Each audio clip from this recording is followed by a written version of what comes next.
in ninth grade. I play football and baseball. I have the honor today to introduce Lizzie. Lizzie is in 7th grade. She does track and field. She also dances at Petrie, and she volunteers in the National Charity League. Ladies and gentlemen, please welcome Lizzie Bruni.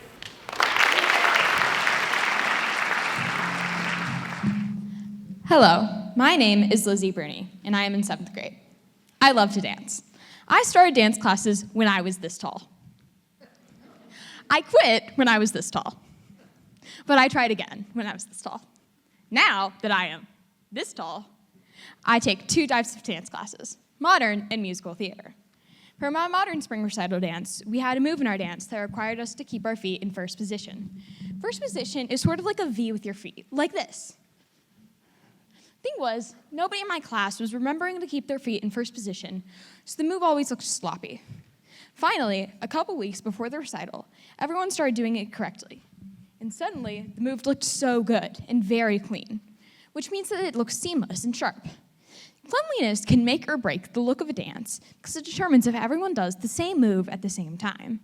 Even though everyone only slightly changed their movements, it completely took the dance from just okay to amazing. It was such a small change, but it made all the difference. That lesson reminded me of something my grandma used to say a lot. Take time to stop and smell the roses. Just like how that small correction in the dance created a big impact, her simple phrase has had a lasting impact on how I view life. This phrase, stop and smell the roses, is quite frankly something I don't hear as often now, but I vividly remember the first time she said that basic sentence to me. I was sitting on her blue velvet couch and watching TV with her dog barking very loudly in the background. And the truth is, we don't always stop and smell the roses, or take time to enjoy the little things until they are gone. Think about childhood nowadays. Kids are always in such a hurry to grow up. You see it everywhere. Younger kids dressing as teens, carrying Starbucks cups, and trying to act older than they are. When you're a kid, all you want to do is be an adult. They can drive, they can stay up late, they can eat as much chocolate as they want. But when you finally start getting there, you find yourself missing those days and wishing that you would appreciate them more. That's why I've learned to appreciate the little things that I love right now. For me, another one of those little things is art. Art always has and always will be my favorite subject because I love getting to express my creativity in a tangible way. For this reason, my favorite medium to use is clay. Not the modeling kind, but the kind that you actually put in a kiln and glaze. In 3rd grade, I joined an after-school class called Clay Club, which was run by the lower school art teacher, Ms. Nicholson. For 1 hour every Tuesday, we threw pots on a wheel and built messy, creative sculptures with our hands. To an outsider, it probably looks like chaos. But to me, it was the best part of my week. Each person had 15 minutes on the wheel before spending the rest of the time hand building. That was it. 1 hour every week.